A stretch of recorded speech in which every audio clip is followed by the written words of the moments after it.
Vous avez cette sensation? Celle de crier dans le vide. De passer des heures sur une vidéo, de la peaufiner, de la mettre en ligne, pour qu'elle soit accueillie par le silence assourdissant de l'algorithme. 20 vues. 50 si vous avez de la chance. Pendant ce temps, vous voyez d'autres créateurs exploser avec des concepts qui semblent sortis de nulle part. Vous vous dites qu'ils ont eu de la chance. Un coup de génie. Mais si je vous disais que cette « chance » est en réalité une science? Et si je vous disais que des centaines de niches virales, capables de faire des millions de vues, sont juste sous votre nez, mais que seul un œil non humain peut les voir? Restez là, je vous montre comment activer ce radar secret en vous. Dans cette vidéo, on va voir ensemble comment l'intelligence artificielle, utilisée d'une manière totalement contre-intuitive, peut devenir votre meilleur allié pour débusquer des idées que personne d'autre ne voit. On va suivre une histoire, inspirée de faits réels, pour comprendre la méthode exacte, étape par étape. De la page blanche totale, à l'idée qui captive une audience, jusqu'à la vidéo qui change la donne. Préparez-vous, on plonge dans le terrier du lapin blanc de la création de contenu. Chapitre 1, le cimetière des bonnes idées. Laissez-moi vous parler de Léo. Léo, c'est peut-être vous. Passionné, créatif, mais épuisé. Il avait tout essayé, les vlogs de voyage, les tutos de cuisine, les critiques de films. Chaque fois, le même résultat, un désert d'engagement.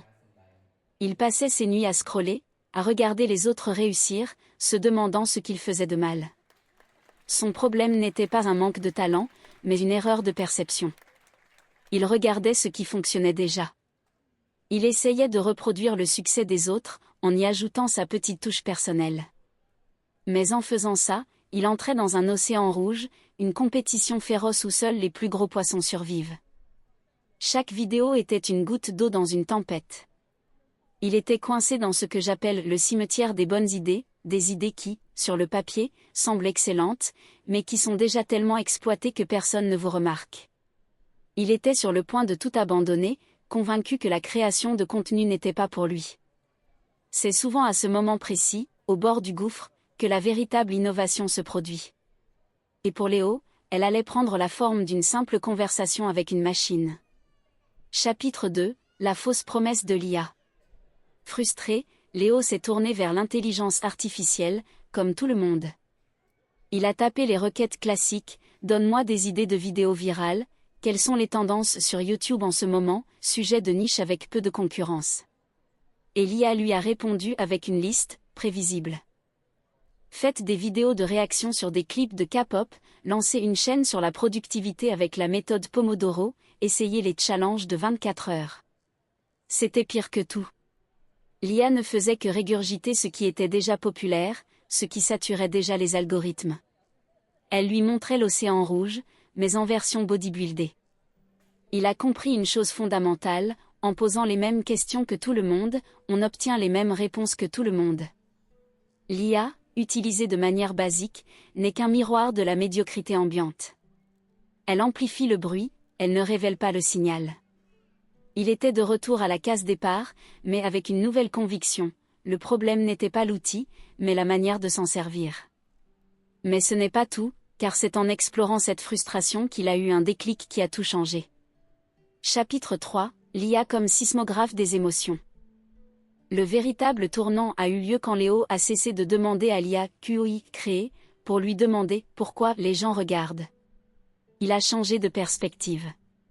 Au lieu de chercher des sujets, il a commencé à chercher des émotions non comblées, des frustrations cachées, des désirs inexprimés. Son nouveau rôle pour l'IA n'était plus celui d'un générateur d'idées, mais d'un sismographe émotionnel. Il a commencé à lui fournir des transcriptions de commentaires sous des vidéos populaires, des discussions entières de forums spécialisés, des fils de discussion sur Reddit, et il posait une seule question: analyse ce texte et identifie les émotions récurrentes, les manques, les nostalgies et les problèmes non résolus. L'IA n'inventait plus rien, elle écoutait. Et ce qu'elle a commencé à révéler était fascinant.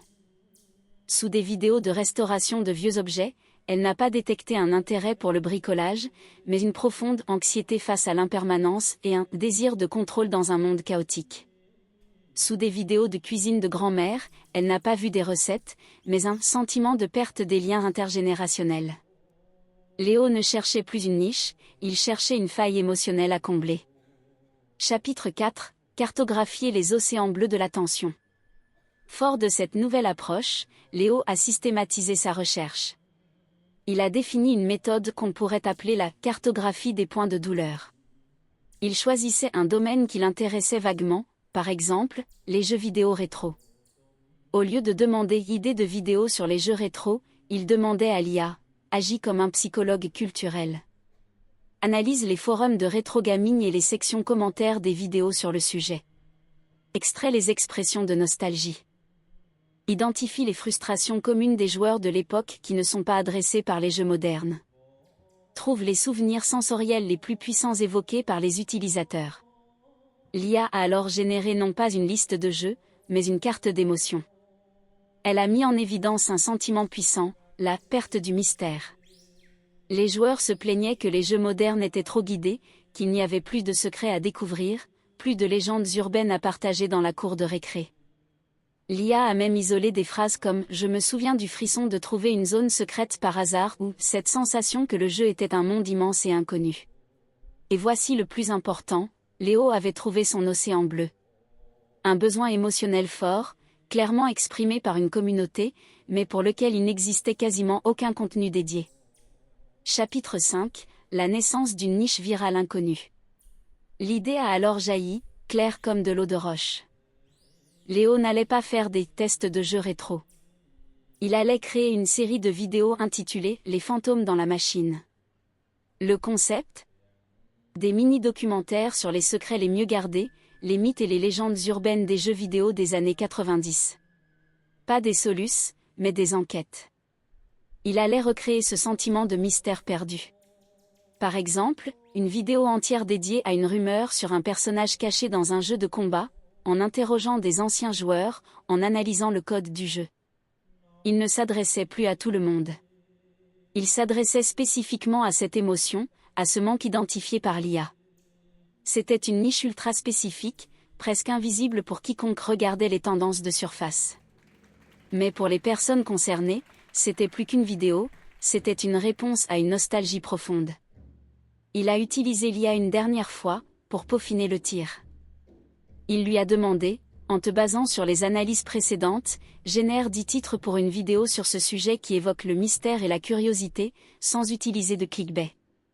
L'IA a proposé des titres comme « Le secret que ce jeu a gardé pendant 25 ans » ou « Cette porte n'était pas censée s'ouvrir, enquête sur un glitch légendaire ». Il avait son concept, et il avait le langage exact pour toucher sa cible. Chapitre 6 – La stratégie du premier cercle.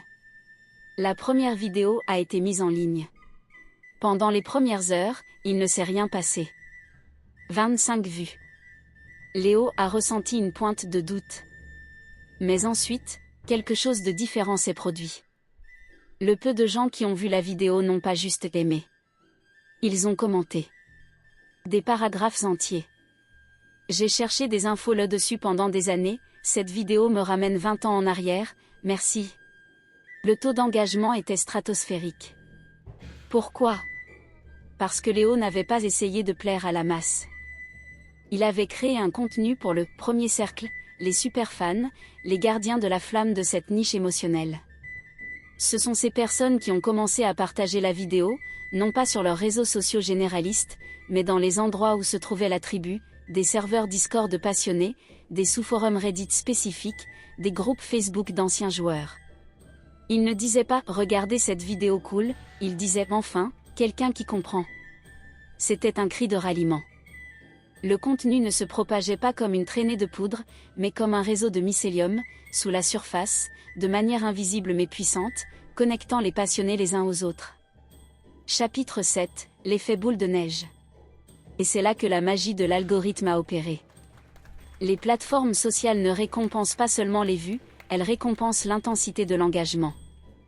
L'algorithme a vu que cette vidéo, bien que peu vue au départ, générait des temps de visionnage exceptionnels, des commentaires longs, et des partages ciblés. Il a interprété ces signaux comme un signe de très haute qualité. Il s'est dit, si ce petit groupe de personnes est aussi passionné, Alors d'autres personnes qui leur ressemblent pourraient aussi l'être. Il a donc commencé à tester la vidéo auprès d'audiences adjacentes. Des gens qui aimaient les jeux rétro en général. Puis des gens qui aimaient les documentaires sur la technologie. Puis des gens qui aimaient les histoires de mystère. La boule de neige a commencé à grossir. De 100 vues, elle est passée à 1000. Puis 10 000. Puis 100 000. La vidéo sur une obscure légende de jeux vidéo a fini par atteindre plus d'1 million de vues. Non pas parce que Léo a eu de la chance, mais parce qu'il a inversé le processus. Il n'a pas cherché une grande audience pour son idée. Il a utilisé l'IA pour trouver une idée parfaitement adaptée à une petite audience passionnée, et a laissé leur passion faire le travail pour lui. Le radar secret de Léo n'était pas un gadget, c'était une nouvelle philosophie: arrêter de regarder la surface et commencer à sonder les profondeurs des besoins humains. L'IA n'a pas eu l'idée à sa place. Elle lui a juste donné une carte du territoire émotionnel caché du web, et lui a montré où creuser. Cette méthode, cette approche, elle est accessible à n'importe qui. Le plus grand secret, c'est que les idées les plus virales ne sont pas celles qui crient le plus fort, mais celles qui chuchotent à l'oreille de ceux que personne d'autre n'écoute. Votre audience vous attend. Il suffit d'apprendre à l'entendre. Abonnez. N'oublie pas de t'abonner.